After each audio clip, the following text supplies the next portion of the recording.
Senior wrestling coach Nandakishore Gokul గారు మనతో పాటు ఫోన్ లైన్ లో అందుబాటులో ఉన్నారు. సో నందకిషోర్ గారు ఈ రోజు ఫోగట్ ని ఓవర్ వెయిట్ కారణంగా ఆమెను డిస్క్వాలిఫై చేస్తూ ఒలింపిక్ క్రీడా సంఘం డెసిషన్ తీసుకుంది. సో దీన్ని మీరు ఎలా చూస్తారు?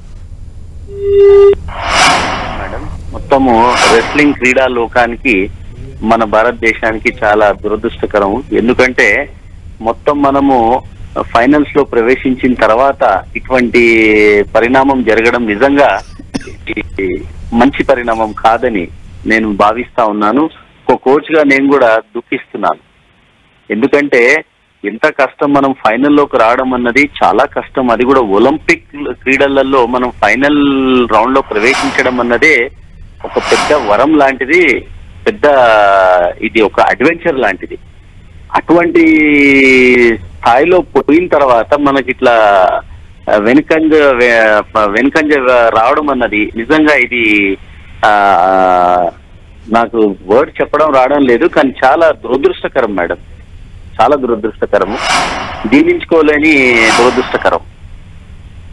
నందకిషోర్ గారు, జనరల్ గా అంటే వినేష్ ఫోగట్ గతంలో ఆవిడ 53 కేజెస్ విభాగంలో ఆవిడ పోటీ పడ్డారు. ఇప్పుడు వెయిట్ తగ్గి 50 కేజెస్ విభాగంలో ఆవిడ పోటీలో నిలిచారు, ఫైనల్ వరకు కూడా చేరారు. సో అంటే అసలు ఈ జర్నీలో అంటే ఆవిడ తన రెగ్యులర్ వెయిట్ ని తగ్గించుకోవడమే ఇక్కడ ఏదన్నా చేసినటువంటి ఒక స్టెప్ అనుకోవాలా? అసలు ఎలా ఉంటుందండి ఈ వెయిట్ బ్యాలెన్స్ అనేది ఒలింపిక్స్ లో? ముఖ్యంగా మేడం, జనరల్ గా రెస్లింగ్ షెడ్యూల్ కోచింగ్ సిద్ధాంతంలో ఎలా ఉంటుందంటే మేడం, 50 కేజీల విభాగంలో ఉన్న అమ్మాయి తన స్ట్రెంగ్త్ అదంతా కూడా 53 కిలోల స్ట్రెంగ్త్ ఉండాలి.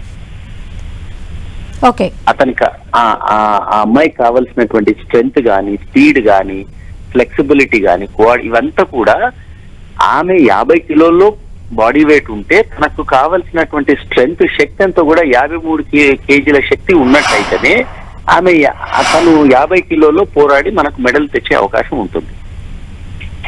సో ఖచ్చితంగా ఇది ఆమె తీసుకున్న నిర్ణయం కరెక్టే. ఆమె బాడీ వెయిట్ 53 ఉంది, మనకు రిజల్ట్ రావాలి కాబట్టి 3 కిలోల బాడీ వెయిట్ తగ్గించుకుంటే, కానీ ఆ 3 కిలోల బాడీ వెయిటే తగ్గుతుంది, కానీ తన యొక్క స్ట్రెంగ్త్ అదన్నీ కూడా తగ్గాయి కదా. సో కాబట్టి ఇది మంచి నిర్ణయమే, వినేష్ ఫోగట్ తీసుకున్న నిర్ణయం చాలా మంచిది.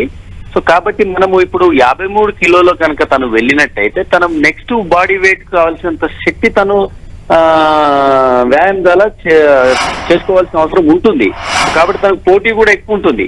సో కాబట్టి మెడల్ రావాలి అంటే ఇది చాలా చాకచక్యంగా చేసుకున్నటువంటి నిర్ణయం, చాలా మంచి నిర్ణయం.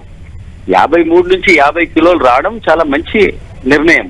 కానీ ఆ బాడీ వెయిట్ మనం కంట్రోల్ చేసుకోవడంలో మనం ఒక విఫలమైనమేమో నాకు అనిపిస్తుంది. అంటే కోచ్ కూడా ఒక ప్రత్యేకమైనటువంటి శ్రద్ధని ఆవిడ డైట్ విషయంలో కూడా పాటించి ఉండుంటే ఈ రోజు ఇలాంటి సిచ్యువేషన్ వచ్చేది కాదంటారా? నా ఖచ్చితంగా నా యొక్క ఆలోచన. ఎందుకంటే సరే, ఇప్పుడు క్రీడాకారిణి ఎంతైనా క్రీడాకారిణి, తను ఇంటర్నేషనల్ అయినా తను వరల్డ్ ఛాంపియన్ అయినా కూడా క్రీడాకారిణి లక్షణాలు క్రీడాకారిణి లాగానే ఉంటుంది. కాబట్టి కోచ్ అందుకే పెడతాం మనము.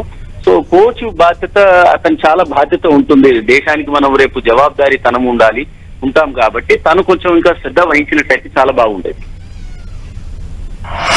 మనకి ఈ రోజు ఈ దుస్థితి వచ్చేది కాదని నేను అనుకుంటున్నాను. అంటే చివరి వరకు వచ్చి అసలు ఇప్పుడు ఒక పథకం వస్తుందో రాదో అనేటువంటి పరిస్థితిలో కూడా ఉన్నామండి. సో ఎలా చూడాలంటారు దీన్ని? అంటే అదే మేడం, నేను ఏం చెప్తున్నా అంటే దీనికి కారణము ఒక వినేష్ ఫోగట్ అనే కూడా అనం మనము. దీనికి వినేష్ ఫోగట్, కోచ్ అందరూ దీనికి కారణం అవుతారు.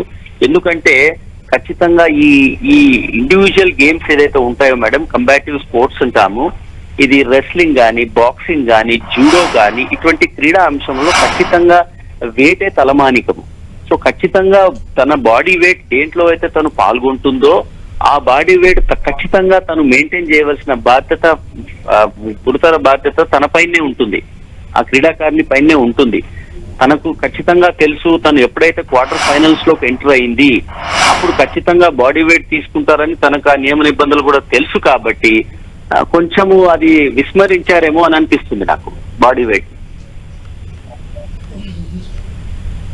జాగ్రత్తలు తీసుకోలేక విస్మరించారని నాకు అనిపిస్తుంది. ఓకే, సో అయితే ఆవిడ దానికి సంబంధించి వర్కౌట్ కూడా చేశారు, అంటే నైట్ అంతా కూడా ఆవిడ జిమ్ లో టైం స్పెండ్ చేశారు. బట్ ఒక 100 గ్రామ్స్ వెయిట్ తో ఈ రోజు తను నిష్క్రమించాల్సి వచ్చింది ప్యారిస్ ఒలింపిక్స్ నుంచి. మరి నియమ నిబంధనలు అలా ఉంటాయి మేడం. నియమ నిబంధనలు మనం క్రీడల్లోనే కాదు, మీరు చూస్తున్నారు ఏ రంగంలోనైనా కూడా నియమ నిబంధనలు ఉంటాయి. దానికి ఎవరైనా కూడా లోబడి ఉంటేనే వాళ్ళు ముందుకు వెళ్ళగలుగుతారు.